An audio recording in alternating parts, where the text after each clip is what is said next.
The views and opinions expressed in Cold and Missing are exclusively those of the hosts. All parties mentioned are considered innocent until proven guilty in a court of law.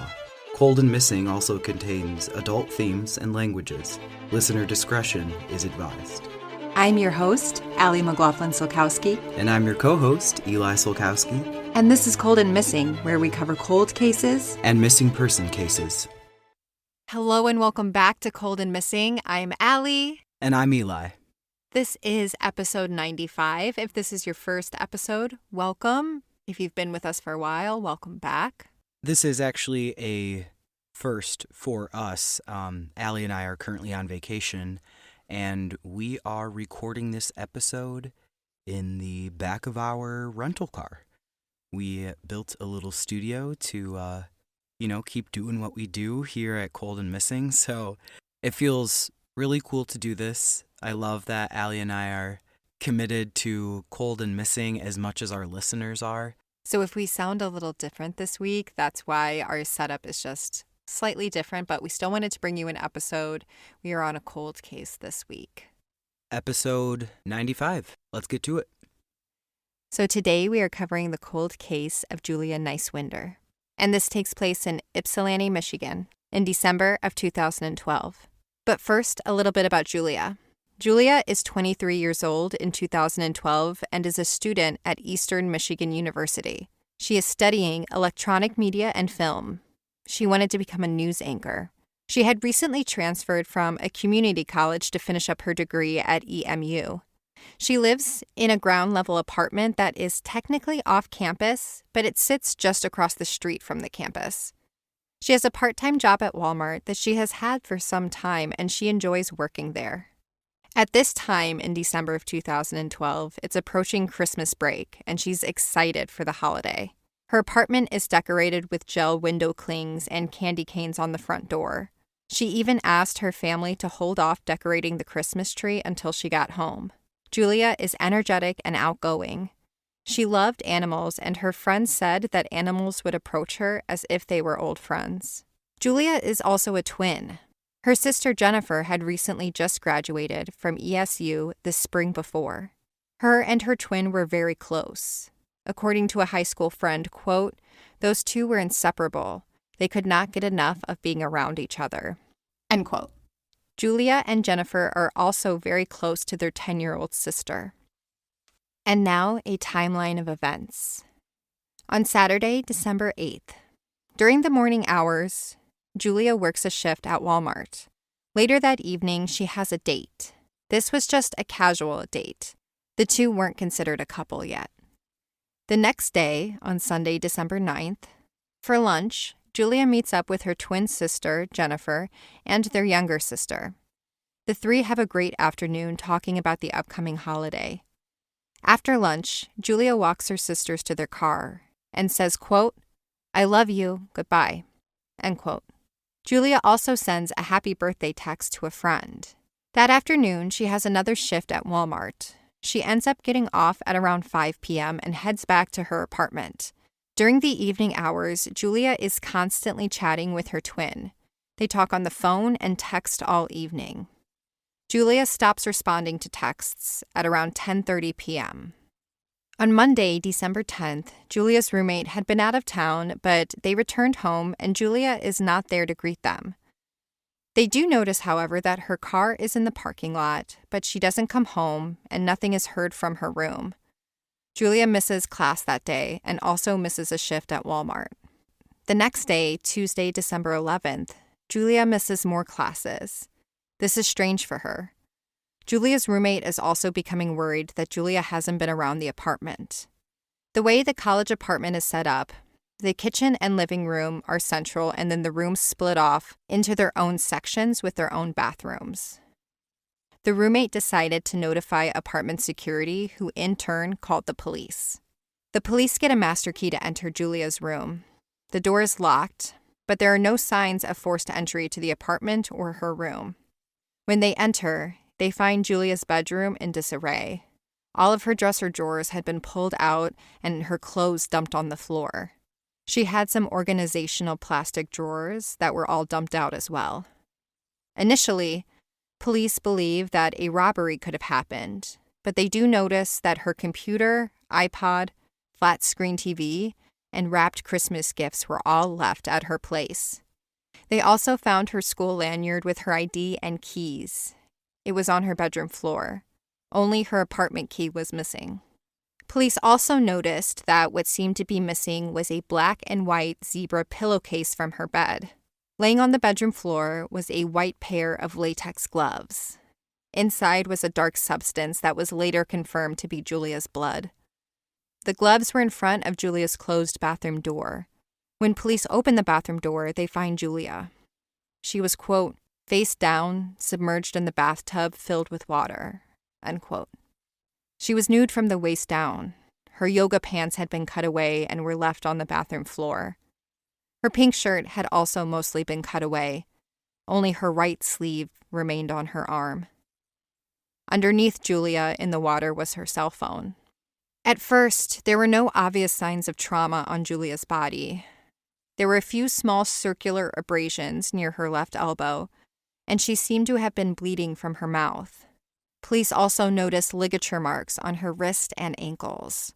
However, whatever had been used to bound or tie up Julia was taken from the scene, along with whatever was used to cut her clothes. Police are able to review security footage from the apartment.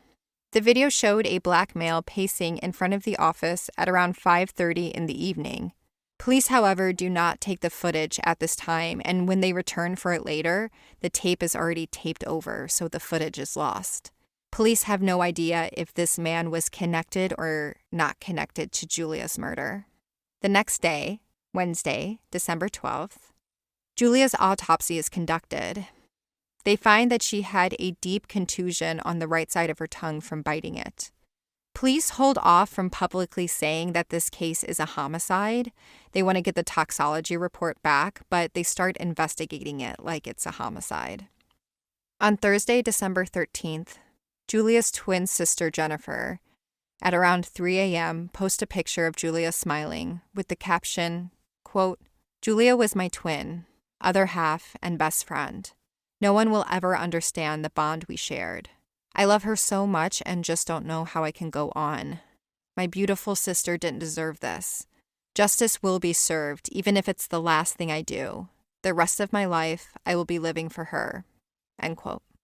It's also around this time that Julia's death is reported in the media, and a newspaper notes that on Julia's apartment door, somebody had clipped a note that said, "RIP equals question mark? Love you, Julia. Larry." End quote. The college campus is shocked by the death of Julia. Normally, around this time, students would be cramming for finals, but instead, they're talking with counselors and trying to process what has happened. Over 200 students and staff gather for a memorial in her honor. On Monday, December 17th, it's been almost a week since Julia was found dead, and she's laid to rest in her hometown of Monroe Township, Michigan. On January 29th, so now it's been over a month since Julia was found dead, and her toxicology report comes back. There was no alcohol or drugs in her system when she died. Police officially rule her death as a homicide, noting that Julia died by asphyxiation by drowning. By April 2013, so it's been 4 months since Julia was murdered, and police are offering a $10,000 reward for information. Julia's family remain confident that the police will be able to track down Julia's murderer. They talk with police at least once a week. Julia's mother, Kim, says, quote, "I'm willing to be patient as long as it brings justice. She deserves that." End quote. Police have also been able to determine that while some things were missing from her room, police do not think that robbery was the motive. By this point, police have interviewed hundreds of people, her family, friends, classmates from both high school and college. Police have given polygraph tests, and everyone has passed. Police are still working their way through the case. Detective Annette Kopik says, quote, "We still have a current list of names that we need to look at and a to-do list." End quote. Police do confirm that they have ruled out the guy that she went on a date with the weekend before she was found murdered. In December of 2013, just shy of the 1-year anniversary, Julia's family begs for the person or people involved in Julia's murder to please come forward. Her stepfather, Jim, who raised her since she was a child, says, quote, "For the persons that are responsible, I'm sorry that you didn't have the open mind to see who my daughter truly was. Maybe one day you will," end quote. They also announced that the reward has been increased to $15,000. The next time Julia's murder is in the media is at the 2-year anniversary in December of 2014. Julia's family hold a memorial service not only for Julia, but for other families as well that are seeking answers. Kim, Julia's mother, says, quote, "This night is about Julia and finding justice for Julia.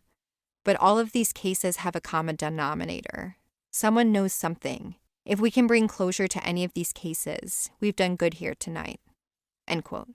Police are a little more clear at this time in what they believe happened the night Julia was murdered. They believe that she was asphyxiated and then placed into the bathtub, where she drowned. A few months later, in February of 2015, Julia's stepdad, James Turnquist, is arrested for different charges. I'm not going to get into it since he was found not guilty and his wife and daughters stood by him throughout the entire ordeal. However, in that trial, additional details come out in Julia's case. He's also named a person of interest in her murder, but this will also fizzle out over time. A lot of the additional details I already went over in the timeline. However, we also learned that seminal fluid was found on her body. It was male DNA and consistent with a man who had had a vasectomy. There were also 2 DNA profiles found in the latex glove. One DNA profile is weak and they're only able to determine that it's male. The other one, however, is stronger and would be good enough to make a comparison. It also comes out that police failed to collect a purple rug that sat outside the bathtub in Julia's bathroom. Police will later ask Kim for the rug so they can test it. When Kim takes police to the storage locker where they kept Julia's things, the rug was nowhere to be found. Kim believed that the police had the rug the entire time. To date, no one knows what happened to the rug. In 2022, at the 10-year anniversary, Julia's family worked to keep her story in the media, but they're frustrated with the progress that police have made. Her sister says, quote, "We're just frustrated and they need to hand it over. This is too big for them," end quote. The family has been advocating for the Ypsilanti police to hand the case over to the state police. The family don't trust the Ypsilanti police after what they put Julia's father through. The family has started working with retired Detective Juhas, who worked the case from the beginning initially. From him, the family have learned new details, one of them being that police haven't been able to rule out a serial killer, and that the killer also took his time. Previously, the family thought that the murder was quick. They think the killer might have followed Julia after she took the trash out at her apartment. But that is all we know about Julia Niswender's case. So if you know anything about the murder of Julia in December of 2012, the family asks that you please call Crime Stoppers at 1-800-773-2587. So that is the case of Julia Niswender.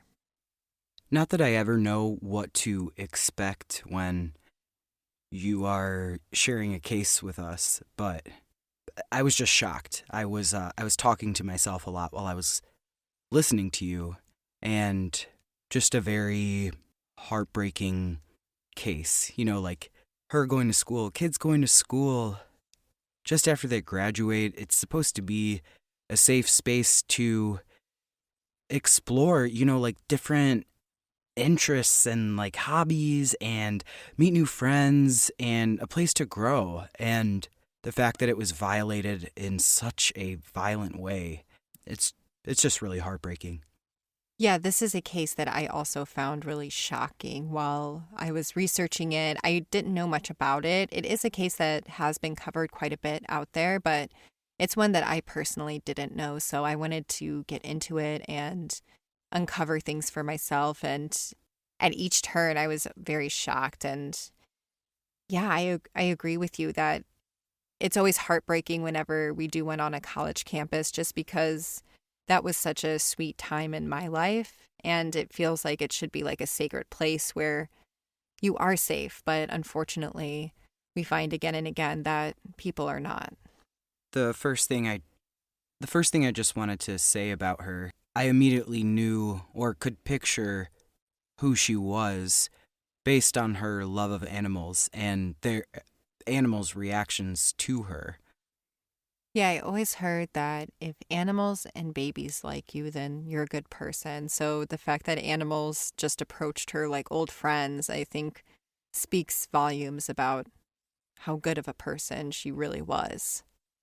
Yeah, and her sisterly connection and bond with not just her twin but her younger sister, like them meeting for lunch.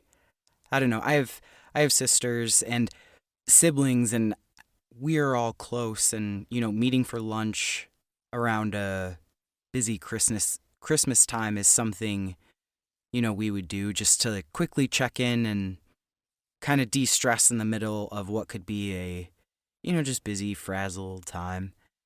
Yeah, she was extremely close to her family, and her family is still deeply advocating for her and fighting for her. So, like, that bond is still so tight. Something else that I wrote down was that's a good roomie. That her roommate knew something was wrong and, did something about it. Like, we say it all the time, but like that's a real one. That's a real friend, someone looking out for you. Obviously I would want someone to look for me. I'd want people like that to advocate for me. So I don't know if you could say who that name or what that person's name was, but yeah, you're a real one. Yeah, the roommate was actually never named in any of the research that I was looking at, but yeah, they immediately kind of knew something was off, like not sticking to the regular schedule. They really noticed that her car hadn't moved at all. So it's not like she was doing things and coming and getting her car, dropping it off. Like they took note and, yeah, raised the alarm very quickly, which is what you want. This kind of segues us into the terrifying sight that they found eventually when they opened that bathroom door. But first was, just the mess in what could look like a robbery. But what I also wrote down was violation of space is, if you've experienced it before, like been robbed, then maybe you know what I'm talking about or can relate. But it's a destabilizing experience to know that your space was violated like that, especially if you are someone who, really curates your space and make it a safe and relaxing one for you to be in. But also, that nothing was really taken.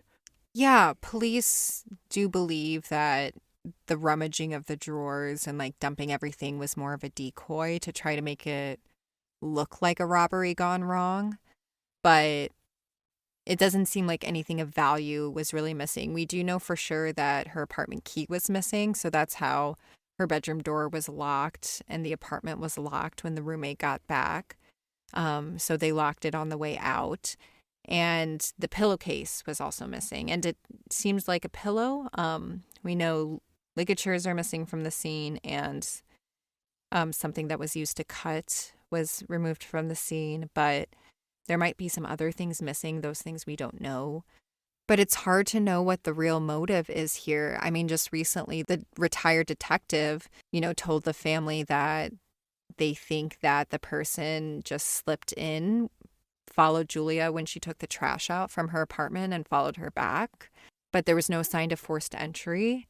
So maybe she knew the person. There's a lot of things, and police are also even saying like a serial killer. They don't mention a name or specifics in that, but it seems like nothing has really been ruled out here. I know with our podcast, we don't spend a ton of time on details of a murder, but this is for clarification's sake. I don't think I understood. She asphyxiated and was then drowned. That's what I don't understand. Yeah, so police aren't very clear exactly on the details, but what I took it as, it does seem like it was two acts of like the asphyxiation is one, and then the drowning was the final um, piece. Yeah, to me, and I'm just thinking of this in real time, it's not something that I wrote down. To me, that really does say that was someone who was taking their time. It didn't even occur to me, but like to take the time to, draw the water, unless it was already in there. But if she was talking to her sister and whatnot, it doesn't seem like that is what was happening. So, oh God, that's very terrifying to think about. Yeah, it's really scary to think about what this girl went through. Police found ligature marks, so they do say she was tied up or bound. So it does seem like whoever committed this horrible act realized that he had the time to be there.